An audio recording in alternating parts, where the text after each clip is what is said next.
Mensahe yun almost 2,000 years ago. Pinangaral ni Jesus Christ. Ngayon, may pinadala naman siyang katawan ng mga hentil. Ang pangalan ay ito. Narito, nangangaral. Huwag ko na sabihin ang pangalan ko, baka magkamali pa. Anong mensahe ko? Magsisi ang lahat sapagkat ang kaharian ng langit ay naririto na. Anong pagsisisi? Yung bang pag-iyak ng ilang luha? Forgive me, Lord. Pagbalik mo, gagawin mo na naman yung hiningan mo ng patawad. Ha? Hindi yon, mga kapatid ko. Ang pagsisisi ay isang pangako na iyong gagawin at sasabihin, Panginoon, kilala na kita sa pangangaral ng mga salita mo. Nagkaroon ako ng pananampalataya. Mula ngayon, ipinangangako ko, hindi na ang kalooban ko ang matutupad, ang iyo ng kalooban. Your will be done. When you say your will be done, isinusuko ko na ang aking pagiging hari. Hari sa sarili ko. Ang kalooban mo nang susundin ko. Kung anong sinabi mo riyan, yan ang susundin ko. Amen? Kaya hindi ka makakapasok sa kaharian kung hindi ka magsisisi. Sapagkat pag nagsisi ka, magkakaroon ka ng bagong espiritu.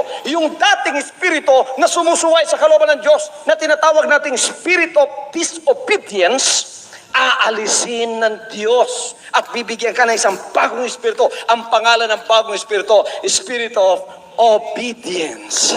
Kaya kayong lahat na narito, membro ng kaharian, born again kayo in the Spirit. Huwag kayong magpatawag na born again lang. Mali yun. Kulang yun. Born again in the Spirit. Ano ang na-born again sa atin? Ang espiritu natin. Noon masuwayin, ngayon masunurit. Talagang bright kayo, taga-Kitapawan. Amen. Kaya pagka may bagong espiritu kayo, sabi ng Panginoon, bukas ang langit sa iyo. Welcome into the kingdom. Matutupad ng John 3:5 sa iyo. Anong sinabi ng John 3:5? Except a man be born of water and of the Spirit, he cannot enter into the kingdom of God. Everybody says, he cannot enter into the kingdom of God. Kung hindi ka born again sa Spirit, hindi ka magiging born again sa Spirit kung hindi ka nagsisi. Ang pagsisisi, suko mo ang lumang Espiritu. Amen? Ngayon may bago ka ng Espiritu, welcome ka na doon sapagkat siya nakikilalanin mong hari ng dahil sa iyong pagsisisi. Ngayon, mga kapatid, hanggang John 3:5 na kayo, pasok na kayo. Pero kung kayo ay born again lang, pero hindi nagsisi, kayo pa rin ang hari, hanggang John 3:3 lang kayo. Except a man be born again, he cannot see the kingdom of God. Nakita lang ninyong kaharian ng Diyos, pero hindi kayo nakapasok. Lord, you're my Savior. I am the King. Pagsisisi, huwag muna. Hindi ako susurrender. Ako muna ang hari. Hanggang dyan, 3-3 ka lang. Nakita mo lang ang kaharian, pero hindi ka nakapasok.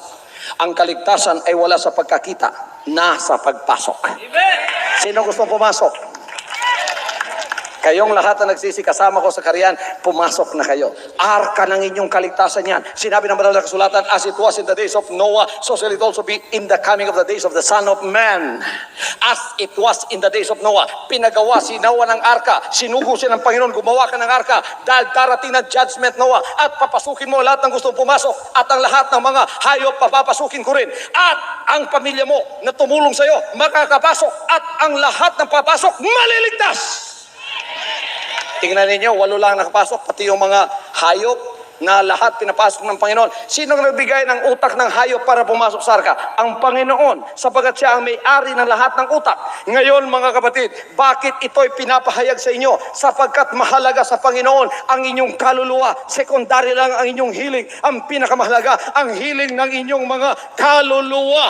Kaya dito sa kaharian ni Jesus Christ, pinadala niya ang alagad niya ito upang sabihin sa iyo ang katotohanan na ang tao pagka pumasok siya, magsisisi siya. Tatanggapin niya si Jesus Christ na kanyang hari.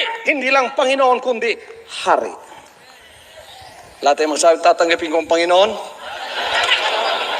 Hindi lang aking Panginoon, kundi aking hari.